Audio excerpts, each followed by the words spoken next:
I'm in the heart of Lincolnshire. RAF Coningsby is a former wartime airfield, now a frontline fighter base ready to scramble fast jets 24 hours a day. Here on the base, very much like it would have been 80 years ago, we have aircraft fully armed on quick reaction alert, ready to go at a moment's notice. Now, that would have been no different in the Battle of Britain. It's also home to a unique RAF flight dedicated to commemorating the nation's heritage. The Battle of Britain Memorial Flight is a normal RAF flying unit, but unique in the way that we fly historic aircraft. So, David, welcome to the Royal Air Force Battle of Britain Memorial Flight. Thank you. I'm Squadron Leader Mark Discombe, known as Disco, and this is my Senior Engineering Officer, Mandy. Good morning, welcome. Good morning. Disco has been officer commanding the flight for 2 years. For me, I am living out my boyhood dream. It wasn't just being a pilot, it was about being a military pilot. My first operational missions were over Bosnia. In between the two Gulf Wars, I ended up doing reconnaissance missions over northern Iraq. And that's the first time and the only time, luckily, I've been shot at. So David, welcome to the Battle of Britain Memorial Flight, the best hangar in the Royal Air Force. What a sight. These are the aircraft that helped win the war, and what's unique, they are still flying. These are aircraft that every time I walk in here, I have to pinch myself. 12 very iconic aircraft. 6 Spitfires, a Hurricane, Lancaster, Dakota. There are very few places that have got this amount of history under one roof, so I'm incredibly proud to be the boss here. Of the thousands of Spitfires that were built, about 60 are still flying. 6 of them are here. All of our Spitfires here are generally different.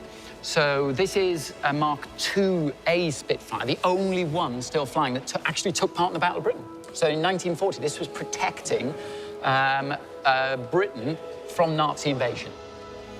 It's hard to miss another legendary aircraft in this hangar. This Avro Lancaster, she is the jewel in our crown. She'll turn more heads than any of the fighters put together. Whilst I love the sound of the Merlin engine, when you put 4 of them together, you get an incredible harmony. While Lancasters obviously didn't take part in the Battle of Britain, Coningsby was a wartime Lancaster base, so having this amazing aircraft here seems right. It's also a tribute to the many thousands of aircrew who died flying them. We've been set up, really, to commemorate the past, but also to celebrate the future. So a lot of the aircrew here have got other jobs in the Royal Air Force. My replacement in a year and a half's time, Squadron Leader Mark Sugden, he flies Typhoon. He's an instructor just across the road. I've got my Lancaster aircrew fly transport aircraft around the world, supporting operations and peacekeeping. It's not just the aircrew. Just like in wartime, it takes a dedicated ground crew to keep these aircraft flying. I come from a very small town in the middle of Devon. I hadn't seen much of the world, and the Air Force was a route to achieving that. I've been in for 30 years now. Spent 20 years in the ranks as an avionics technician. Spent 10 years on the Tornado, so I was in Gulf War II. Bosnia as well, so I've got quite an extensive operational background. How many crew do you have to work on these machines? So 37 engineers, including myself. You don't work on them anymore, you're a boss, are you? I have to go along sometimes and inspect. So with these aircraft here, some of them, you know, got to be 80 years old, how long do you think you'll be able to keep them airworthy? Well, I currently have a plan out till 2035 that's as long as that. Sustainable. It's a living museum. Every time one of these flies in the skies, we can always remember what's been before us, the sacrifice that people have made. Engineer Norman Pringle has spent over 25 years keeping these aircraft flying. I joined up as an airframe technician, which was nicknamed as a rigger. We're in. When I first got to RAF Coningsby, I realised that when I was a kid, I'd done models of these aircraft and airfix models, and I just realised it looks an interesting job. Right, brakes are off. My favourite's the Lancaster. It's the first one I worked on. I wouldn't say it's a simple aircraft to work on, but you get a good buzz when you see it flying. But when it has a snag, it tends to be a big one. Chops in! Over 7,000 Lancasters were built. Only 2 remain flying in the world.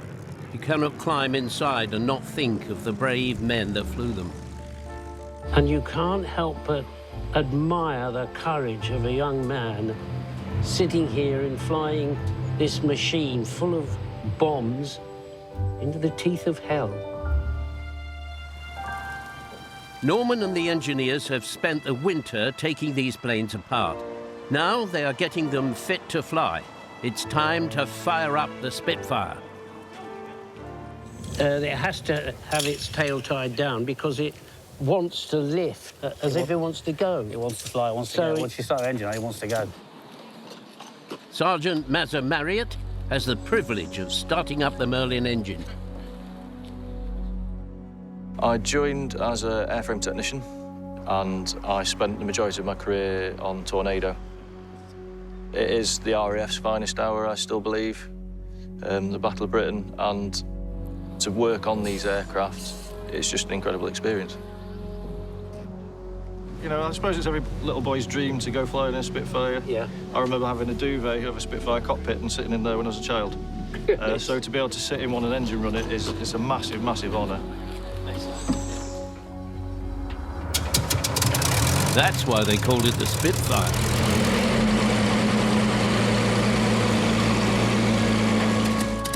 The Spitfire actually was very easy to fly. It was the greatest thrill ever. Very nice airplane to fly. It's very responsive to control and very docile. It wasn't vicious in any way. There is nothing quite like the sound of a Merlin engine at full throttle. She definitely wanted to go. Cool, you could see she was straining at the bit there. A Lancaster and 2 Spitfires are going to do a practice display here, and then the Spitfires are going to go down south for this funeral fly past for Dame Vera Lynn. We'll meet again. Don't know We're commemorating what she had done as the Force's sweetheart. Her music was iconic. I'd say as iconic as the sound of a Merlin engine of a Spitfire flying overhead. But it was also another passing of somebody that represented the greatest generation that we've had, as I like to think. I'm sure the aircraft will behave themselves, but we never know with these things. We just wait for the aircrew to walk out next. Time for a cup of tea.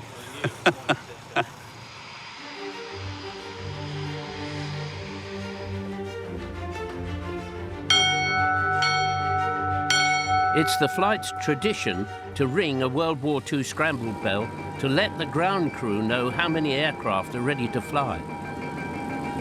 Bell was rung, shout of scramble, you ran to your plane. Everything was done in such a hurry. There really wasn't time to think about being scared. You were so involved with what you had to do. Flying today will be Disco and his right-hand man, Andy Priest. I wanted to join the Air Force from a very young age, so it was definitely a childhood dream. I was originally a fast jet pilot. I think, like every other pilot, it was a dream to one day be able to fly a Spitfire. But to do that as well is just something that I never, ever thought I'd be here, given the chance to do it. A sad and poignant day. A flypast to commemorate and celebrate the life of Dame Vera Lynn. But also a privilege to, to be part of that, and a fitting part of it, so. There will be few public flypasts this year. Vera Lynn's funeral is a rare exception. To maximise training, we actually got airborne earlier to fly a practice display with the Lancaster. The memorial display is our signature display. We'll arrive as a 3-ship formation, do a couple of passes before we then go into the fighter displays. With no time to lose, Disco and Andy's Spitfires peel off and head south to salute Vera Lynn's funeral. Something we wouldn't normally do is funerals, but on this occasion, what a fitting tribute to give to such a great lady. It's time to perfection. to catch the moment when the funeral cortege stops to hear the Merlin engines pass overhead. It's quite a high-pressure sortie to get there, knowing that the nation's eyes are watching you. In a normal year, the team would fly past hundreds of small local events on their way to an air show. Generally, we get amazing feedback from the events we fly over, even the smallest, where people say we had a round of applause. And quite regularly, we hear of people with a tear in their eye, as we like to say in the flight, that day there was a lot of dust in the air.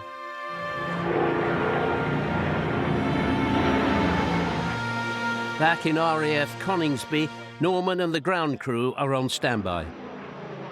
With 2 fighters coming back in, and then we're going to move the aircraft around, fit them in for this afternoon. A busy little day, but hopefully we gave Dame Vera a fitting send-off. Yeah, it was great. So I had the easy job of just flying formation. Andy had to get us there at the right time, but it seemed to work. The engineers give the aircraft a thorough once-over and refuel for the next mission. During the Battle of Britain, we would have had fitters and mechanics the same way we do today. What we don't have, though, is all the armourers, so the people loading all the weapons. Obviously, our aircraft don't fly with live ammunitions. Tribute must be paid to the ground crew, who are absolutely wonderful, and we've got them to thank for our aircraft kept flying so well. The ground crew are a vital part of the winning of the Battle of Britain, not to be understated. Just finished refuelling, so next job is get the aircraft ready to fly again. I just like working on the old aircraft, it's just proper engineering. This afternoon, 5 aircraft will take to the skies to practice a brand new display. It's called Dowding, after the wartime head of fighter command. It will be their signature show to mark the 80th anniversary of the Battle of Britain.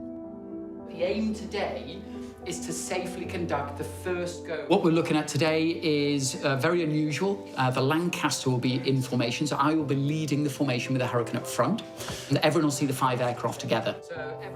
So I was quite keen to do something that was relatively easy, but very different, so we could maximise what the crowd see. It's a big day.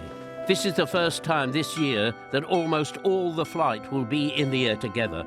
With only 2 full-time pilots, the rest are all part-time volunteers. I've got currently 21 aircrew. Of those, I'd say the vast majority have had some sort of experience of going to war. My dreams of flying started in my mid-teens. I found a local gliding club, and that's really where it all started. My primary role in the Royal Air Force is as a Typhoon instructor on 29 Squadron here at Coningsby, and on BBMF I'm a volunteer, so this is my secondary role in the Royal Air Force. Like many out there, it has always been a boyhood dream to fly a fast jet. The most nervous I've ever been in the service is my first solo in a Hurricane and Spitfire, an absolute onslaught on the emotion and senses. Our primary role here at Royal Air Force Coningsby is to do a quick reaction alert, protection of the UK, 24 hours a day, 7 days a week. During the Second World War, Bomber Command were all volunteers. Today's Lancaster crew are no different. I discovered that I wanted to be a pilot when I was age 11. From the time that I have been in the Air Force, we've been engaged in Iraq and Afghanistan. There have been some dramatic moments. Some of the airdrop that we did at night to the troops on the ground, the repatriation flights that we sadly had to do. There were evenings where I had multiple coffins on the back of my aircraft. A lot of the people who were my heroes when I was growing up were pilots with Bomber Command during the Second World War. So it was very appealing to me to experience what they had experienced by flying the same aircraft. I can't remember a time when I didn't think about flying or wanting to join the Air Force. I'm very lucky, actually. I've had a very varied background. Also done a little bit of time over Afghanistan as well. I now fly the AWACS out of RAF Waddington. I've always wanted to fly the Lancaster. I think the aircraft represent a very special time in our history of very special, selfless people, brave people. You might have seen that we touched the plaque on the rear of the aircraft, and that's slightly superstitious, I guess, but 55,573 of Bomber Command didn't make it through the war. So it's nice to feel that in some way we're taking them along with us whenever we go flying. The losses were catastrophic. In one night raid over Nuremberg, 96 Lancasters were shot down. 545 bomber crew lost their lives, more than all the aircrew killed in the Battle of Britain. Today, we only have 4 people on the airplane. During the war, there were 7 or 8 crew. The Dowding display is designed to commemorate the 80th anniversary of the Battle of Britain, and it requires the Lancaster bomber and 4 fighters. I think Dowding, though, is the time where I get really animated because we're all flying together, and it's rare that the entire flight is up at the same time. It takes very skillful flying to get up close and personal with a Lancaster bomber. It's me leading in a Hurricane, which is unusual, with the Lancaster tucked right in behind me, and that is definitely an odd thing when I look over my shoulder and see a 4-engine heavy bomber sort of 15 feet behind me, with the Spitfires on the wing and behind the Lancaster. Dowding flight head, right, go. The Battle of Britain, I think, is probably the highest battle honour that the Royal Air Force has, and had it not been for the victory in the skies above, then there was a very real possibility that a land invasion would have ensued. So an incredible victory against all the odds. As the first Dowding rehearsal comes in to land for a debrief, I want to know, are they up to scratch? Sometimes we do things which seems incredible good fun from the cockpit, and actually people on the ground go, yeah. So it'll be important to get that sort of, that side of it, see the aesthetics of it and see if it looked all right. If you imagine being outside on the wing of the Lancaster, actually every time you roll or move, it's an awful long way out from the point that's actually moving. So it's more of a challenge. Different. I've asked the people at the fence all pay $5 each. Only a show they're going to see this year. In 1 week's time, the flight will present their display skills to RAF top brass for approval to show to the public. But not before I get a chance to fly alongside 2 Battle of Britain legends. Right, so close there.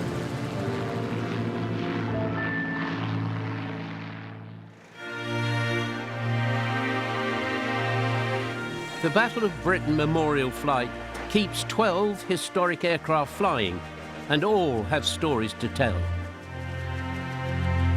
Every aircraft we've got here is as original as we can be. So I jokingly say there's an element of Trigger's broom about it. If you want an aircraft to be 100% original, you need to just put it on the ground, put it in a museum and leave it. Today, I've come to fly alongside 2 of the most famous fighters that won the Battle of Britain, the Supermarine Spitfire and the Hawker Hurricane. Both of these aircraft were instrumental in the Battle of Britain. These type of aircraft, you know, in essence, some would say saved the nation, some would say saved the world. It was the first defeat of the Nazis. For nearly 4 months in 1940, 54 squadrons of Hurricanes and Spitfires fought the Luftwaffe in skies over Britain. And this is the only flying survivor. She is the only airworthy Spitfire in the entire world that actually fought in the Battle of Britain. And it's remarkable that she's even with us on the 25th of October, 1940, with a Polish pilot, a young man by the name of Ludwig Martel. He was actually shot down.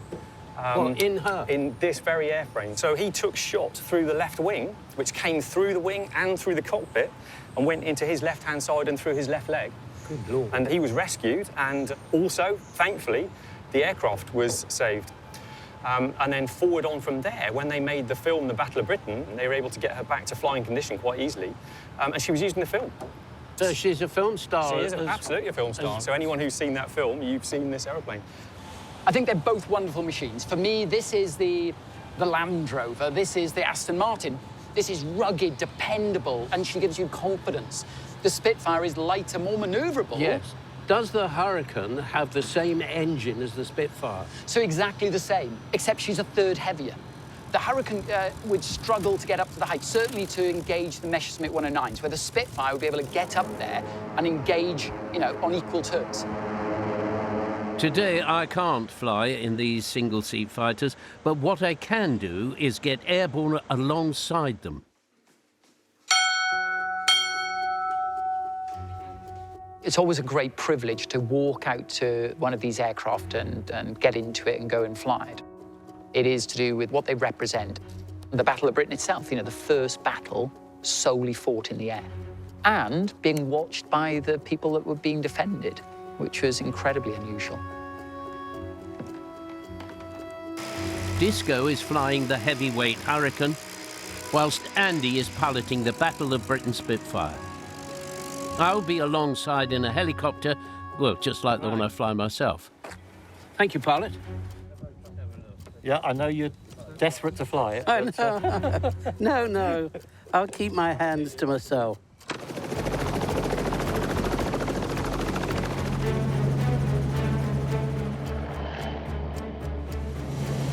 There they are now. First up is the dependable Hurricane. Currently, Hurricane LF363, always painted in the Battle of Britain colours. She's painted to represent Sergeant Clues, who was a one-squadron pilot and the recipient of the Distinguished Flying Medal. So that is the representation of the Battle of Britain. It was a good, solid aircraft, very manoeuvrable. It wasn't as fast as the Spitfire. It couldn't go to the height of a Spitfire, but it took more punishment than the Spitfire. It was a good aeroplane. I had a Hurricane which I loved, like a brother. And I didn't know anybody else to fly it. You got very attached to your own aircraft. It's rather like the family dog, you know. Fair or not, it's always the Spitfire that gets the glory. We have our Mark IIA Spitfire P7350, and she is an actual Battle of Britain veteran. Currently, she's painted to represent a New Zealand pilot, Al Deer, who flew on 54 Squadron at the time of the Battle of Britain, with his Kiwi motif on the side for good luck, although after the third aircraft with a Kiwi was lost, he decided not to do that later in the war. Brilliant, absolutely brilliant. Yeah, stunning. She's beautiful, absolutely beautiful. The reputation she has is very well deserved. When you get her off the ground, she's very light, she's very responsive. A lot of people describe it almost that you strap her on, that she becomes part of you. A delight to fly. There he goes, here he comes. Go on, man. It was a very exciting aircraft to be in. It wasn't difficult for a pilot to fly. It would respond very easily to whatever you asked it to do. And I enjoyed my flying. People will always name the Spitfire as being the most famous aircraft, but actually there were almost twice as many Hurricanes in the Battle of Britain. The facts are that the Hurricane shot down far more aircraft than the Spitfires did. Oh, look at that. Oh, so close there. The average age of the fighter pilot in the Battle of Britain was early 20s, so a similar age to when I started training. Their training was a lot quicker than mine. And for us, when you get near the end of your training, that's what it's all about. It's not about flying at that point. It's about operating the aircraft as a weapon system, and they seem to have completely forgotten that in the war. Beware of the Hun in the sun was about the only bit of instruction I ever received. Of all the bullets being fired from Spitfires and Hurricanes, 97% missed. So we were very bad shots, we really are. And the only thing to do is to get as close as you possibly could to the bloke in front. You should almost touch him, then you can guarantee hitting. But with 300 rounds per machine gun, our fighters only had 14 seconds of firepower. We talk about, when we fly these aircraft, flying with ghosts. You always feel that there's people who have flown that aircraft who have gone before you. You can't help but remember what it must have been like being in that aircraft, taking it into battle against all of the odds. They were wonderful men, but very experienced, and that kept them alive. And most of the casualties were the inexperienced people who were joining the squadron one day and being shot down the next. A good pilot has sixth sense. You know what's around him. He doesn't have to look around. Those who don't get shot down very quickly. It's hard to put yourself there, the odds they were facing. It was a total war. It was stop them or we would be invaded. And that's very hard to comprehend in today's modern life. When I arrived at Dispersal, there was nobody there. I learnt later that we'd lost 10 pilots in 10 days.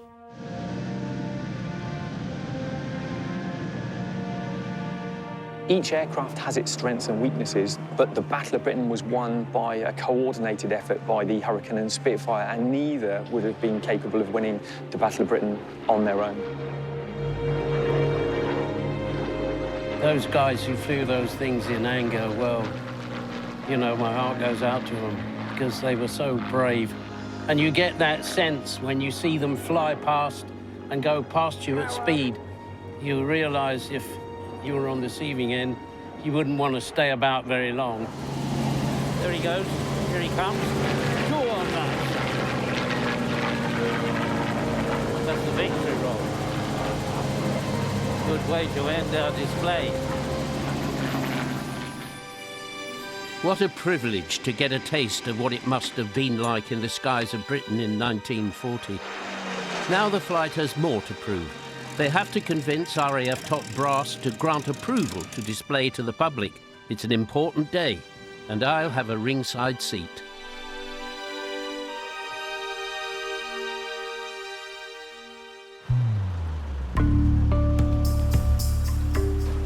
It's dawn at RAF Coningsby.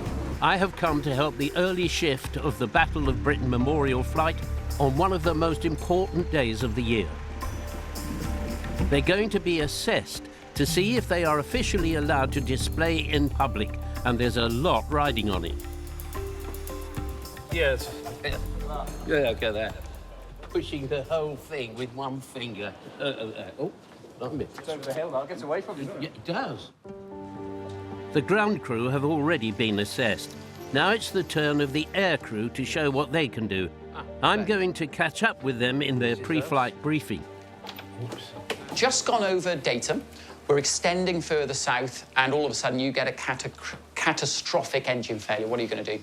And then options are fairly limited, so if I'm lucky, I might be able to get it into the back of the airfield. Otherwise, I'll be straight ahead into one of the fields outside the base. I'm not going to introduce Sir David Jason. I think everyone knows yourself, sir. So, obviously, we've already had a chat, and I'll be in the lead aircraft at the beginning, in the Hurricane. For this year, the first display you'll see, the Dowding display, to commemorate the 80th anniversary of the Battle of Britain, is a brand new display. So I'm hoping you'll get the wow factor when we first arrive in that 5-ship formation. I'm relying on you to give me the wow factor. What about getting below 100 feet then? What are chances of that? None. So, you know, I can say that with confidence until we're landing, and then it's obviously quite important to get below 100 feet. Thank you so much. Yours truly has the privilege of ringing the scramble bell today. And that's the process started, so we're now going to go flying. Great, lovely. I'm going to go watch it. PDA, public display approval, is really us proving that we are a display team for the year. It's always relatively stressful. This time, because of COVID, I think there was added pressure there. I think there's a mixture of excitement and anticipation. No one in that crew is there in sufferance. We all want to be there and have volunteered for this duty. So every time we strap in, it's excitement. We're looking forward to the flight. Ground crew, start checks. Number 3, ignition switches. Office clear, on. Clearance, number 3.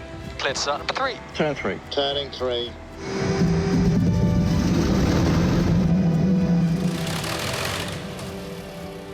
Very excited. You never tire of seeing a Lancaster fly either. And she doesn't fly as much as the fighters. 8 Merlin engines firing up.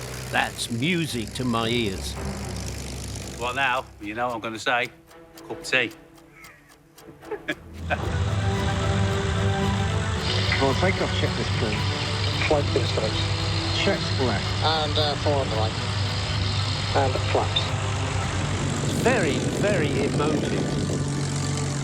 You can smell the fumes from the exhaust, and that is evocative too. What a sight. 5 historic warplanes taking to the Lincolnshire skies. 80.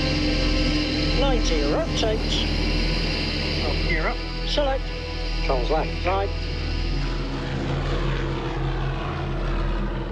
God, yes. I'll tell you what. There's nothing like that sound. It never fails to move one. Take the window. Right, gorgeous day. Visual Hurricane. And up left. Up right. 121.50 flaps up. Channel. Leading the Dowding, the interesting bit for me is making sure that we get the formation together, that I'm incredibly smooth. Spitfire's right, 2 o'clock high. Because everybody else is manoeuvring alongside me. I think the most challenging bit is for the Lancaster. To be honest with you, I don't really notice the Spitfire behind me or the ones on my wing because I'm concentrating on the lead fighter, which is the Hurricane with the boss in. My sole focus is trying to stay in position behind him, and it's harder than it looks. To fly alongside the Lancaster is an incredible experience, very difficult to put into words, that not only are you flying either a Hurricane or a Spitfire, you've got the most perfect view of the most iconic bomber aircraft that the Air Force has ever had. Well, we've been told that they're forming up and they're coming over the control tower. Here they come. Listen.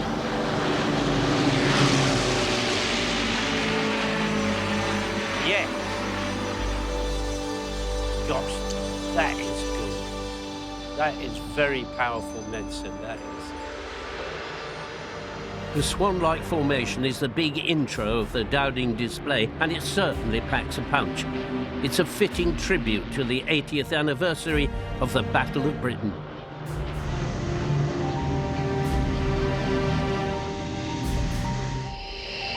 Looks like we're gaining on him, buddy. Your throttles from now on, pal. Copy. Dowding fighters. Break, break, go. After the main arrival, where we were a 5-ship, we then positioned away from the crowd, where we then split off all of the fighters to go into individual displays.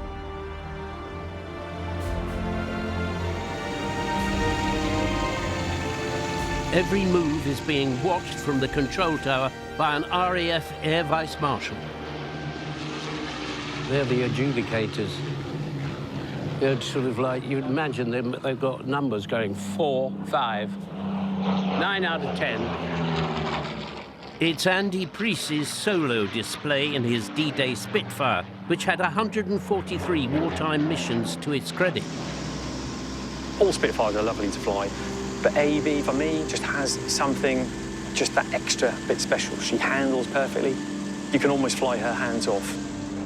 She did 143 operational sorties, which is absolutely incredible for an aircraft to still be around, having fought in so many missions.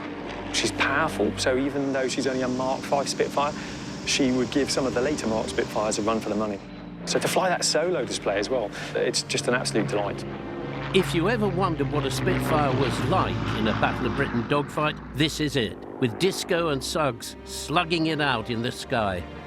It's lovely to do, actually. You know, they can get a feel for what it must have been like to see 2 airplanes that close, which is how close you'd have to be to get within the effective range of the guns that they had at the time. Everything depended on the amount of metal you could hit the chap in front with.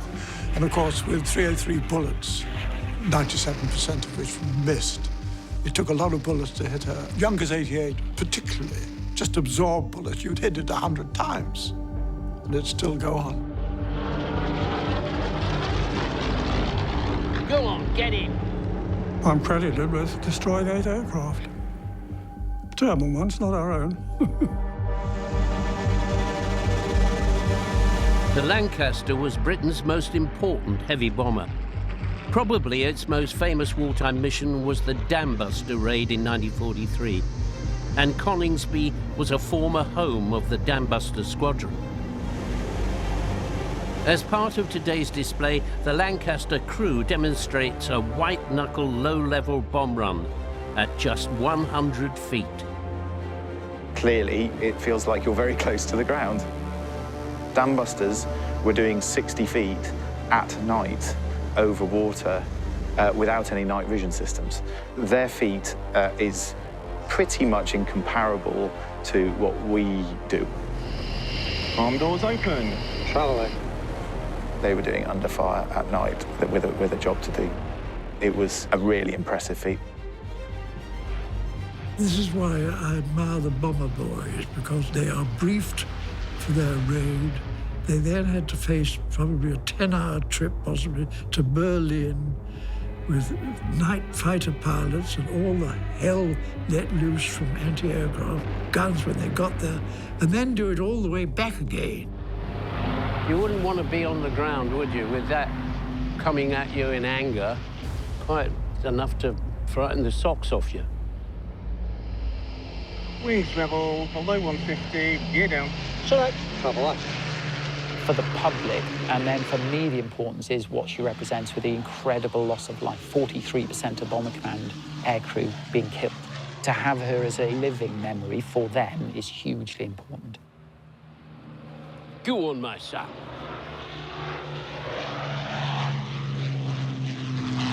When it turns away from you, you get the full blast of those engines.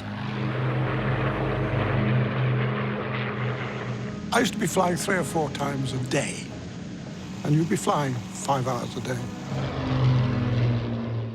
And you did your sleeping in between flights. I'll look back, and while being incredibly proud of the team, I'll also have the most amazing memories of meeting the veterans, sitting down and talking to them, listening firsthand to what it was like to fly in the Battle of Britain and any of the major conflicts. And that, for me, has been the biggest privilege. It is important to keep these historic aeroplanes flying because ultimately the sight and sound of them flying is something that you just cannot get with an aircraft that is purely based within a museum. The final display is Mark Fluin and his Mark 16 Spitfire. It's fantastic to display the Mark 16, the clip-wing Spitfire, which has a phenomenal roll rate, which means that you can do a really tight display. But for me, the really special thing about the Mark 16 is it being painted in Polish squadron colours. It very much demonstrates what a multinational effort the Battle of Britain was.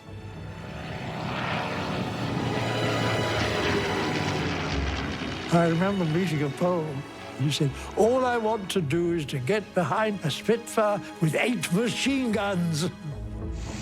The Polish 303 Squadron Flying Hurricanes claimed the highest number of kills of any unit during the battle. In fact, of the 3,000 aircrew known as TheFew, over 500 had come from other countries. I think we're going to all land and feel fairly content with that. As they come into land under the watchful eyes of the RAF top brass, I'll go and see how it went for the Lancaster crew.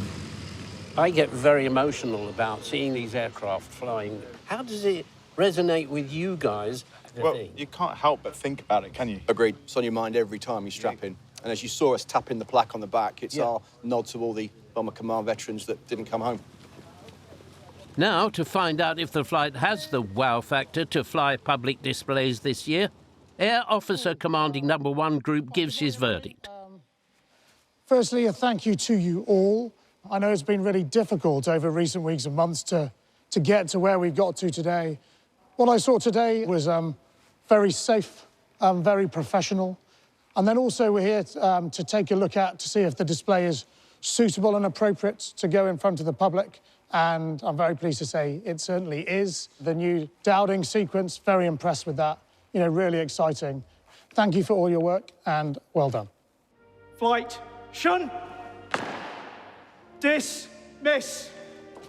Ladies and gents, back at 10:05 in your display suits, please. I've been proud of the team from the moment I took command. The energy, the efforts they put in place.